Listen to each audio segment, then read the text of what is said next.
Assalamualaikum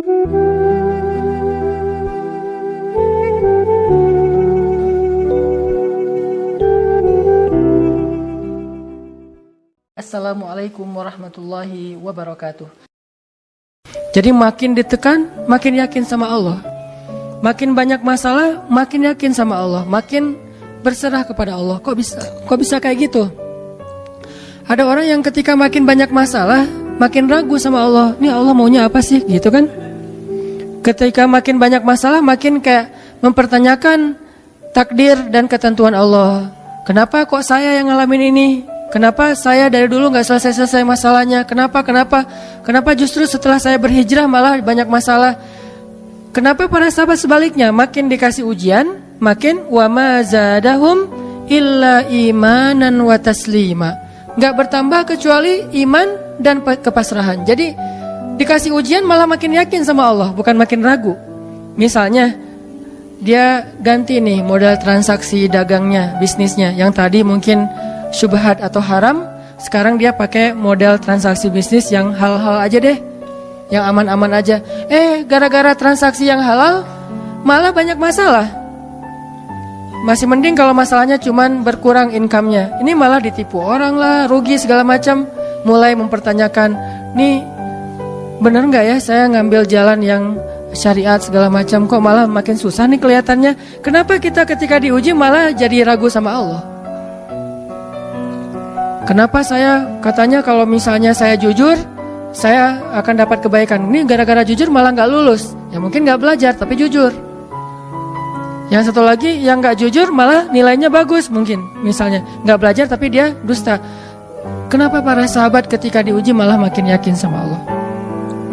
Malah makin pasrah kepada Allah. Karena mereka pegang janji Allah. Itu salah satu tipsnya. Kalau kita pengen tetap woles pas menghadapi kesulitan, pegang janji Allah. Makin kita kuat pegang janji Allah, diuji, kita makin pasrah sama Allah. Ya Allah, saya akan yakin sama Engkau memegang janjimu. Ketika diuji, saya berharapnya balasan dari Allah, pertolongan dari Allah. Kayak yang pernah saya sampaikan dulu, kalau kita dapat musibah, yakinlah kepada janji Allah.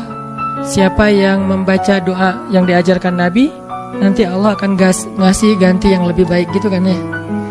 Allahumma ajurni fi musibati wa khluf li khairam minha. Ya Allah, beri saya pahala dalam musibah ini, beri saya ganti yang lebih baik darinya. Kalau kita pegang banget dengan janji Allah lewat doa ini, kita ketika dapat musibah setidaknya gak akan panik habis-habisan, gak akan putus asa dalam menunggu pertolongan Allah. Setidaknya kalau nggak bisa woles-woles amat, nggak bisa tenang-tenang amat, minimal nggak panik habis berlebihan. Kalau musibahnya musibah kematian, nggak bikin kita meratapi kematian. Kenapa? Kita pegang janji Allah SWT. Makanya kan ada cerita seorang ayah yang diberi musibah dengan wafat 2 orang anaknya. Anak laki-laki pertama meninggal. Dia bilang innalillahi wa inna ilaihi rajiun. Anak laki-laki kedua meninggal. Dia bilang innalillahi wa inna ilaihi rajiun. Semua ini milik Allah. Allah yang memberi, Allah juga yang mengambil kembali. Suka-suka Allah, pasrah gitu. Nerima, ridho dalam bahasa agama. Bukan ikhlas ya. Kalau ikhlas itu dalam bab ibadah. Kalau dalam bab takdir namanya ridho. Raditu billahi robba. Saya ridho deh dengan ketentuan Allah, itu namanya ridho. Bukan yang ikhlas ya. Ikhlas apaan? Orang gak lagi ibadah kan, lagi ada musibah. Jadi bukan yang ikhlas ya, bukan, tapi yang ridho ya. Kalau mau lebih tepat nih, tapi gak apa-apa deh pakai bahasa kita aja. Tapi kalau mau lebih tepat maknanya, yang ridho ya, sing ridho ya gitu, bukan sing ikhlas. Karena ikhlas itu ibadah ritual. Nah, dia ridho tuh. Innalillahi wa inna ilaihi rajiun. Innalillahi wa inna ilaihi rajiun. Yang ketiga meninggal juga. Dan dia mulai agak ragu nih, kok gini-gini amat ya. Suatu malam dia bermimpi 2 anaknya itu dalam mimpi itu ayah ini mau jatuh ke sebuah jurang yang di bawahnya api, kayak api neraka gitu. Ditarik sama 2 anaknya, cuman gak kuat. Kata mereka, seandainya adik ada di sini pasti bisa narik nih, bisa nyelamatin ayah. Kalau adik ada di situ. Kenapa cuma 2 yang nolong? Karena 2 itu yang dia ridho, yang satu lagi nggak ridho. Akhirnya cuma 2 orang yang bisa nolong dia di akhirat. Bangun dari mimpi dia sadar, oh ternyata justru Allah pengen nolong dia di akhirat dengan musibah itu. Dan buat anaknya juga kebaikan nanti di akhirat masuk surga. Akhirnya dia bilang innalillah wa inna ilaihi rajiun, astaghfirullahalazim. Hidup kadang kayak gitu. Ketika kita pegang janji Allah, ada sesuatu yang kita tunggu di dalam kesulitan hidup kita, sehingga buat kita selalu punya harapan. Tapi kalau kita nggak pegang janji Allah, kita nggak nunggu apa-apa kecuali mengeluhkan keadaan kita, dan itu bikin kita lemah. Ditolak yang pertama, innalillah wa inna ilaihi rajiun. Ya Allah beri saya yang lebih baik darinya. Nemu nih, ditolak lagi. Lebih cantik tapi nolak juga, kan lebih sakit ya. Lebih cantik ditolak lebih sakit. Ya Allah beri yang lebih baik lagi. Makin lama makin di puncaknya rasa sakit yang udah gak tahan diterima. Ini happy ending nih. Ada gak ya yang kayak gitu ya?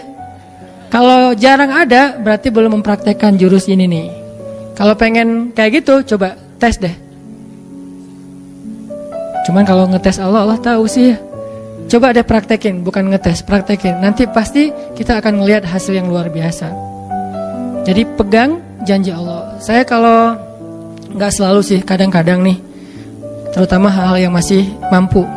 Ada musibah kecil, langsung berpegangan pada janji Allah. Nah, ntar Allah ganti yang lebih baik. Tapi itu harus dengan bahasa hati ya, bukan dengan lisan doang nih. Wa khluf li khairam minha. Hati nggak percaya. Allah kan bermuamalah, berakad dengan kita lewat hati itu teman-teman. Allah nggak berakad dengan kita lewat lisan doang. Makanya niat itu kan sesuatu yang terbersih di dalam hati. Walaupun dalam prakteknya ada mazhab yang mengucapkan, ada mazhab yang tidak mengucapkan. Yang jelas secara definisinya terbersih di dalam hati. Innamal a'malu binniyat. Terus Nabi menunjukkan dalam riwayat yang lain, Nabi menunjukkan ke dadanya atau hatinya. Artinya Allah berakad dengan kita itu dengan hati. Jadi kita kalau mau ditolong Allah, katakan kalimat itu dengan benar-benar yakin di hati kita. Wa khluf li khairam minha. Emang yakin saya Allah bisa ganti nih. Yakin. Gimana caranya? Itu bukan bagian kita, itu bagian Allah. Bagian kita berharap, bagian Allah memberikan cara. Jangan sampai kita mengambil bagian Allah. Pasti kita akan kebingungan. Orang kita bukan Tuhan. Mengambil bagian Allah apa? Harus jelas caranya. Kalau nggak jelas nggak percaya. Terlalu logis. Akhirnya nggak lagi ada ruang untuk kita berharap kepada sesuatu. Jangan mengambil bagian Allah. Gimana caranya? Ya terserah Allah. Yang penting saya berharap Allah ganti yang lebih baik. Ikhtiar, urusan kewajiban kita kepada Allah. Bukan cara itu teh. Kewajiban kita kepada Allah. Ikhtiar itu dalam agama kayak ibadah, sholat, puasa, zakat. Bukan jalan untuk menemukan suatu kebaikan, karena Allah yang menentukan. Kadang-kadang kita ikhtiar ini jalannya dari yang lain. Kita ngejar, ternyata dapatnya justru yang sering pakai curhat. Kan beda-beda kan cara Allah ya. Kita ngejar, gak berhasil, curhat lagi ke teman kita di sebelah. Ternyata dia, bukan dia yang jadi sama dia, kita jadi sama dia gitu maksudnya. Ini artinya emang Allah yang punya cara. Asbab, subul. Walladzina jahadu fina lanahdiyannahum subulana. Orang yang bersungguh-sungguh di jalan kami yang akan tunjukkan kepada cara-cara menuju kepada kebaikan. Subul, bukan cuma satu. Kalau satu sabil, ini berarti Allah yang punya cara. Ya Allah, beri saya ganti yang lebih baik. Saya yakin banget nih. Kata teman kita, caranya gimana? Kayaknya mustahil deh. Allah punya cara. Allah bisa mendatangkan sesuatu dengan cara-cara yang kita mengerti, ilmiah, logis. Bisa yang dengan cara yang kita nggak ngerti, nggak ilmiah, nggak logis. Bisa juga dengan sebalik dari apa yang kita ngerti. Kita ngertinya gini, Allah bikin yang sebaliknya. Allah punya banyak cara. Contoh, Allah mendatangkan kita, melahirkan manusia itu dari pasangan ayah dan ibu. Ilmiah, logis, bisa dijelaskan secara keilmuan. Tapi Allah juga bisa mendatangkan seorang anak tanpa ayah seperti Isa dari rahimnya Siti Maryam yang suci. Atau bisa juga mendatangkan seekor onta bukan dari induknya tapi keluar dari batu seperti ontanya Nabi Solih. Allah bisa mendatangkan segala sesuatu dari cara-cara yang yahtasib aula yahtasib. Yang kita mengerti atau kita tidak mengerti. Makanya Allah mengatakan wa yarzuqhu min haitsu la yahtasib. Allah kasih rezeki dari jalan haitsu la yahtasib, yang gak pernah kalian duga. Berarti kalau masih keduga, bukan itu jalannya. Bisa sih kayaknya jalan ini, bukan itu. Bisa sih ini, bukan itu. Terus jalannya apa? Yakin, itulah jalannya. Allah yang akan mendatangkan dengan surprise. Kayaknya surprise itu lebih seru sih. Dan surprise Allah itu emang pasti. Kalau surprise teman kita pas kita ulang tahun, kenapa ya hari ini kok biasa-biasa aja ya, gak ada yang ngucapin, gak ada yang ngasih hadiah misalnya ya.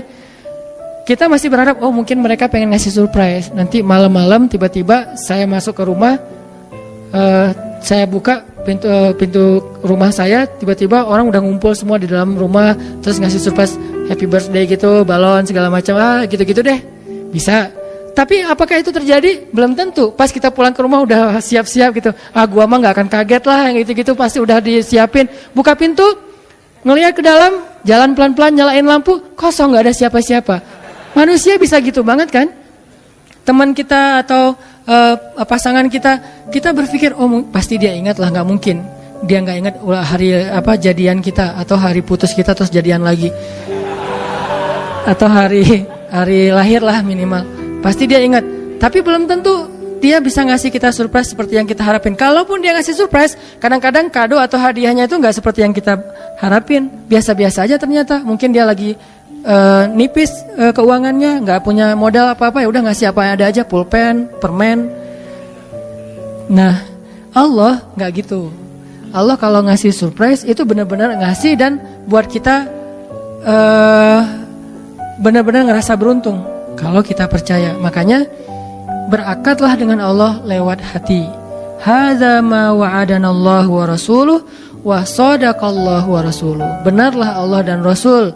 Hasbiyallah atau apapun ucapan-ucapan belief, termasuk wa khluf li khairam minha, beri saya ganti yang lebih baik darinya. Tapi kita berakar itu dengan hati. Allah tunjukin tuh. Ini yang bisa bikin kita sedikit lebih tenang atau banyak bisa dapat ketenangan kalau kita dalam kondisi yang sulit. Kalau diuji dalam hal-hal yang kayaknya mentok gitu, mau kemana lagi nih, mau gimana lagi nih, mau apa lagi nih, kan gitu kan? Udah nggak tahu lagi mau gimana, mau kemana, mau apa, mau siapa lagi nih? Kayaknya semua yang di list reunian udah ditembak satu-satu, gagal semua gitu kan? Mau siapa lagi nih? Teman kuliah udah, teman SMA udah, sampai teman SD juga udah. Masa nyari teman TK gitu kan ya? Nyari semua nolak, ke siapa lagi? Allah yang punya siapanya. Kadang-kadang siapanya Allah itu kita nggak pernah ngeduga. Yang kita nggak pernah mau ke situ karena berpikir nggak mungkin deh kalau itu mah. Justru kita nggak ngedatangin dia karena kita nggak percaya mungkin. Tapi buat Allah apa sih yang nggak mungkin? Julaibib dengan kondisi rakyat jelata banget ketemu seorang cewek yang selebgram banget, bisa aja tuh. Apalagi kita yang insya Allah nggak julaibib amat lah ya. Masih kerenan dikit lah. Walaupun mungkin solehnya pasti jauh dengan Julaibib. Tapi secara fisik ya kita bukan budak. Kita bukan orang yang seperti digambarkan di dalam hadis gimana fisiknya Julaibib sangat pas-pasan. Walaupun tingkat kesolehannya jauh. Pasti sahabat itu tidak tergantikan, tidak tertandingi. Oke, itu satu kasus di Al-Quran gimana Wallace dengan modal pegang janji Allah. Berakad kepada Allah dengan hati. Ini kata kuncinya. Berakad kepada Allah dengan hati. Dan Allah pasti la yukhliful mi'ad, gak akan ingkar janji, gak akan kalau dengan hati. Masalahnya tingkat hati juga darajat. Lahum darajatun 'inda rabbihim. Orang yang beriman itu bertingkat-tingkat. Ada yang imannya itu benar-benar luar biasa, sampai hal yang paling mustahil buat dia tuh gak ada yang mustahil buat Allah. Ada yang berimannya yang berat-berat mah dia masih agak-agak ragu, yang ringan-ringan dia masih yakin. Berarti aku tergantung prasangka hambaku kepadaku.